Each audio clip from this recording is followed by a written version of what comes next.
Welcome back to the show, folks. Our first guest is Will Reynolds, the Atlantic County Prosecutor. Will, welcome to the show. Mike, thank you so much for having me. Appreciate the opportunity to come share this time with you. It's an absolute pleasure to have you here. Listen, before we get going into the meat and potatoes of this interview and talking with you about what's going on in Atlantic County and what you're doing out there and your team, tell us a little bit about yourself. Let the viewers know. So, born and raised in Brigantine. Graduated from Brigantine North School, first in my class, president of the class, 1987. Holy Spirit, 91, top 10, graduated 7th in my class. Full ride to Rutgers, went to Rutgers College in New Brunswick, Rutgers Law School in Camden, and worked in Philly for a couple years, learning how to try cases against some really good trial lawyers. Tried almost 65 cases to conclusion, picked over 150 juries, and got beat up a little bit young. Only lost 2 verdicts, but had a very great learning experience the first 5 years of my career. Came back down to Atlantic County to get married, have kids, raise my boys in Absecon. And in 2012, I became a municipal prosecutor. Did the circuit, as we like to say, around the county. Served almost every municipality in the county at one point as the municipal prosecutor. Ended with about 8 municipalities, and in May of 2022, was nominated by Governor Murphy to be the Atlantic County prosecutor, sworn in June 6th as acting, sworn in as the full county prosecutor August 9th for a 5-year term. So outstanding, and just when you go through that, you've been through the grind, so to speak. I'm a grinder. Right. My kids play ice hockey, third-line grinder. Love baby. it. No easy pucks in the corner. I love it. So listen, Will, about 8 months or so, right? You know, all full-time here. Tell us about your leadership team. What you've done with that is unprecedented. So a few things happened on my journey to get the job. So my opinion, based upon being a municipal prosecutor, was that there was like this like iron curtain, and there was like this mystery that was out in Mays Landing. And you know, even as a municipal prosecutor and dealing with municipal police officers, we really didn't know what was going on out there. And quite frankly, one of the things that I wanted to do was I wanted to change the public perception of not only the people that work there and the great work that's being done, but the accessibility. So what we did is we created a leadership team that included a basically an outreach like initiative that included an executive assistant prosecutor, which is Rick McKelvey, a director of community outreach, Ray Royster, a deputy director of community outreach, Siobhan Davis, and then an admin assistant, Rich Cornett. So that part of the office did not exist. And what I did is I went to the county. So for everybody watching, I don't know if they understand, but the county funds the prosecutor's office. So it's actually a county agency. The appointment's done by the governor, so it's a state level appointment. County funds it, so every single thing we do needs approval of the county. So I had to go to the county and say, all of the resources for the executive, I'm going to reallocate these resources into outreach because I don't want anything for myself. I don't want anything. I don't want a driver. I don't want anything. I want no security.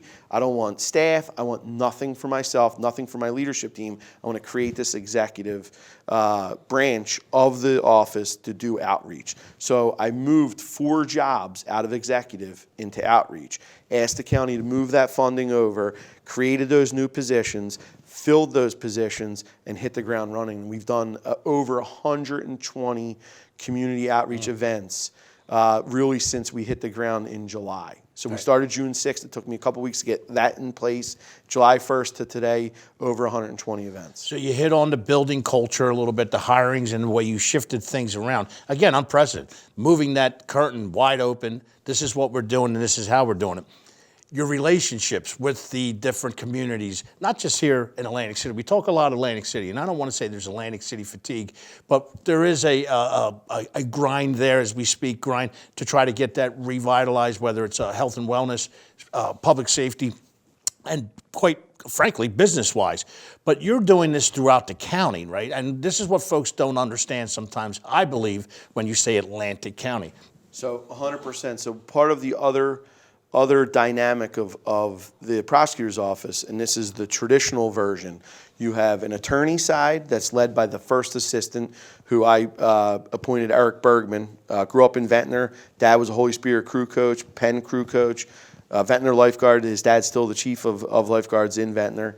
And then Pat Snyder is was the deputy chief, now is the chief of detectives. So you have an attorney side, you have a detective side. So our primary function is to prosecute cases.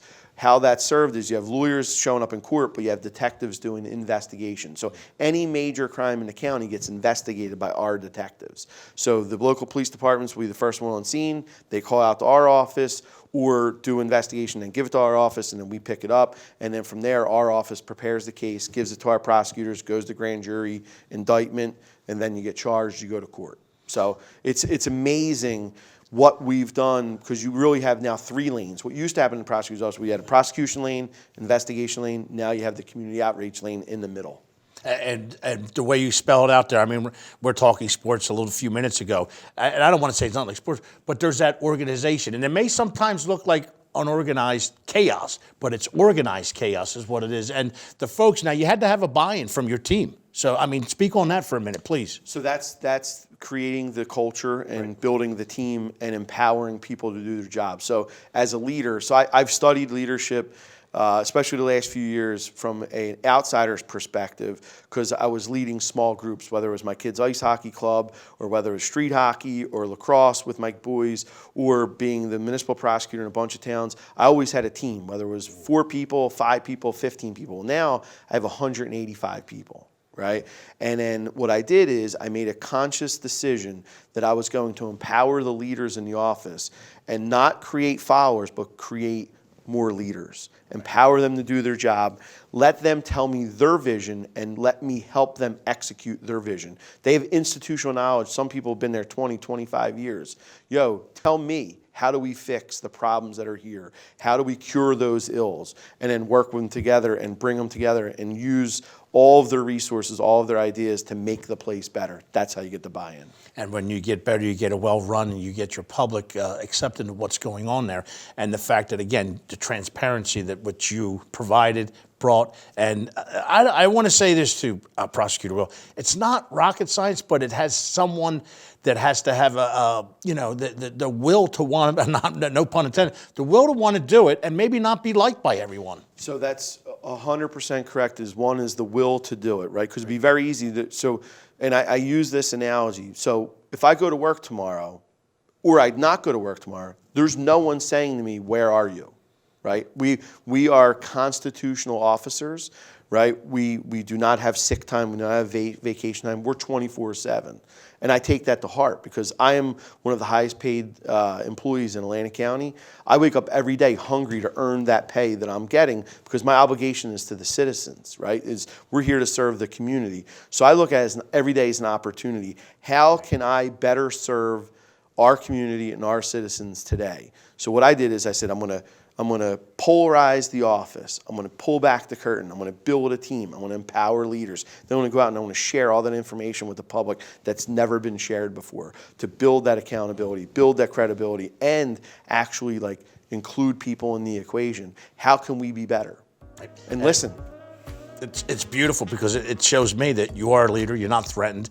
You're here to do a job, and that's what is most important. Folks, stick around. We'll be right back to continue this discussion with Will Reynolds, the Atlantic County Prosecutor, right after this break.